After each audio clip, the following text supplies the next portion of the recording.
Hey everybody, so let me just show you what I just did trying to get pumped up for this video here. You can see that. That's my ceiling light there. I just got a little too excited as I was pumping up for this here Everdell video.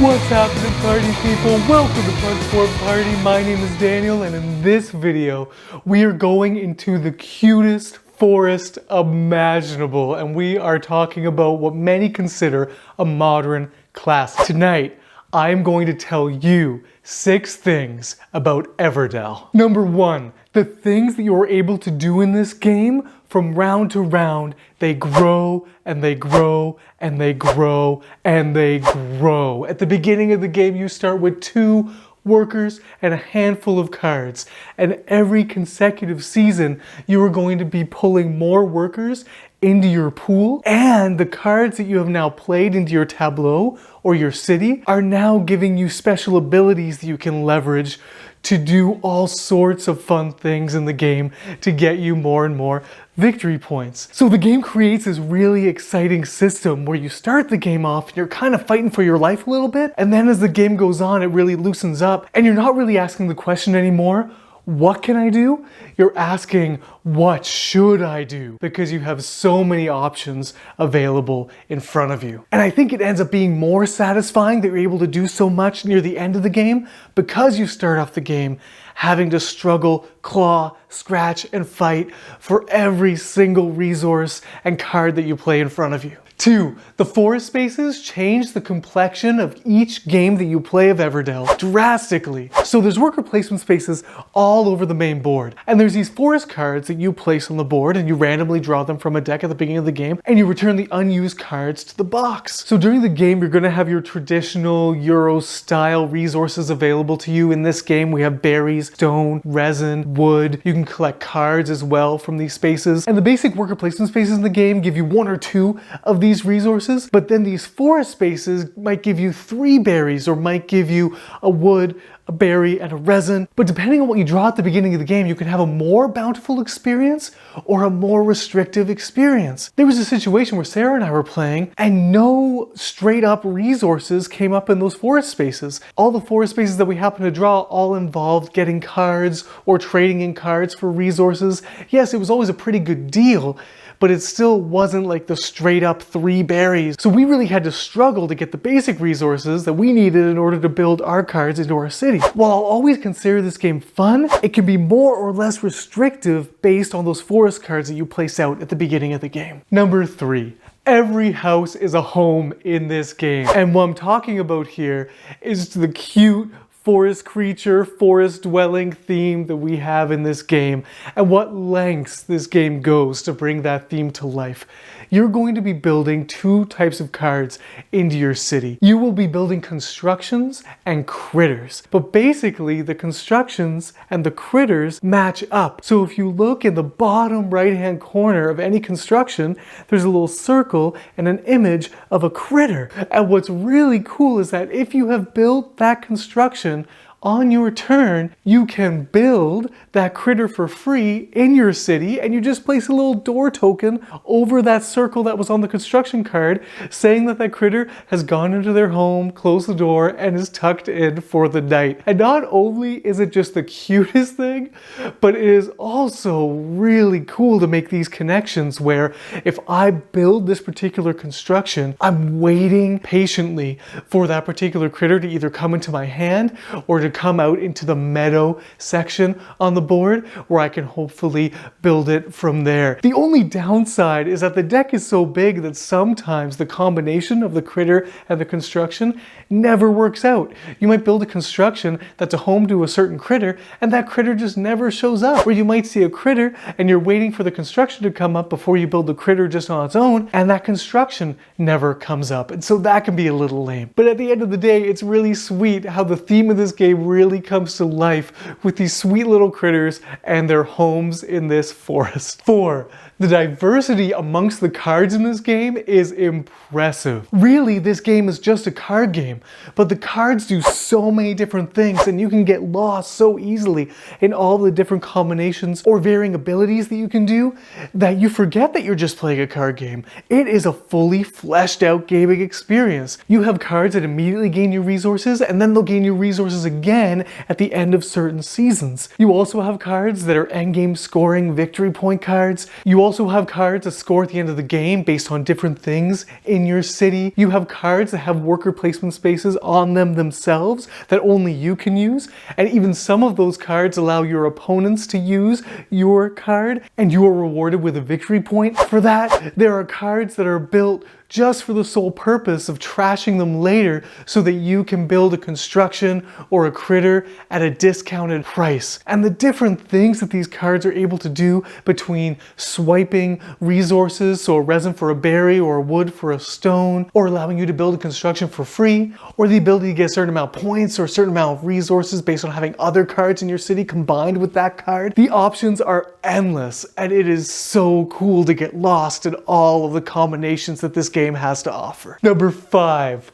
Opponents can easily frustrate your plans in this game. This is a worker placement game after all, so when you're going to a particular space, you know that there's always a possibility that someone is going to go to that space before you, meaning in this game that you are not able to go to that space until they remove their worker. And the clincher in this game when it comes to the worker placement is that not all seasons are created equal for each player. You choose when you end a season based on if you're able to place more workers or if you have more cards to activate or cards to build or construct or play, what have you. And so that means that it's not as simple at the end of each season everyone pulls their workers back at the same time. I could have my workers on a particular space for quite a while, and because a player was blocked out of that space, their season was shorter because they weren't able to do as much as what they want to do, but yet I'm having a really good season and so I'm still there. So then when it comes time for them to start their next season, they still can't go to the space that they really need to go to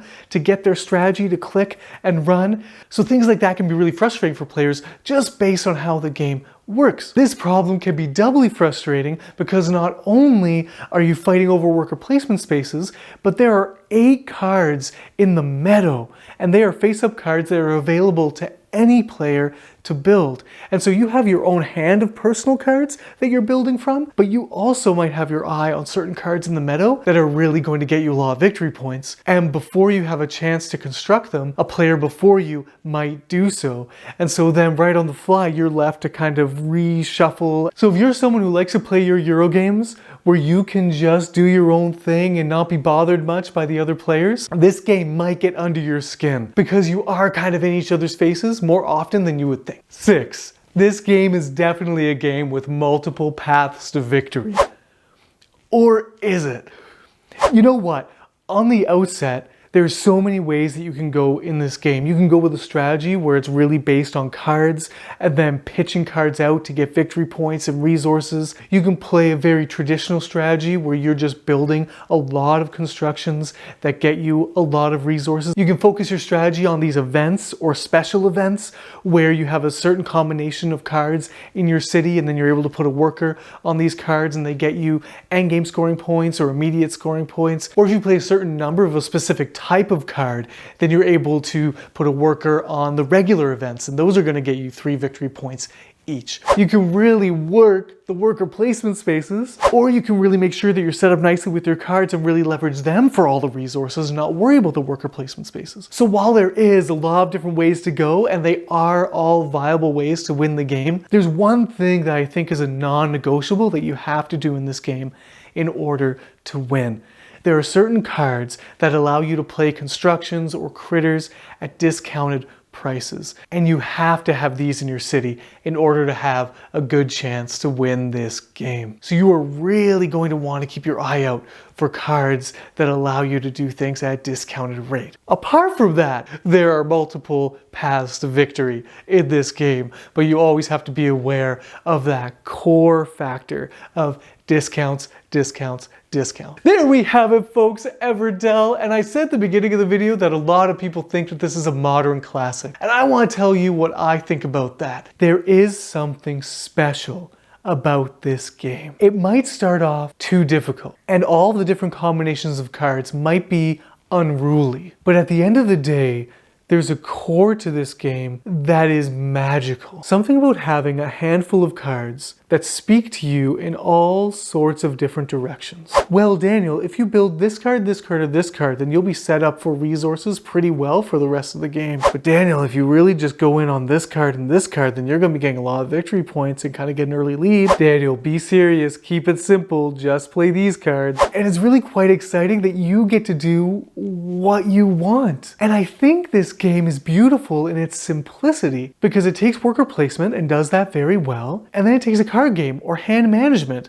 and keeps it simple. You just have a static set of options that you have to play your very best with. And there's something about that that's really rewarding when you're able to take what you've been given and turn something beautiful out of it. So Everdell has its hills and valleys, but it is worth getting your hands on and worth getting to the table often. On Kickstarter, we got the new deluxe edition, we get 2 new expansions, so I'm really tempted to just go all in on this game. So with that, let me know what you think about Everdell in the comments. Let me know if you're going to be backing the new Everdell project on Kickstarter. And if you enjoyed what you saw, I do reviews like this weekly, and I also do board game news or top 10 lists or just fun stuff about board games.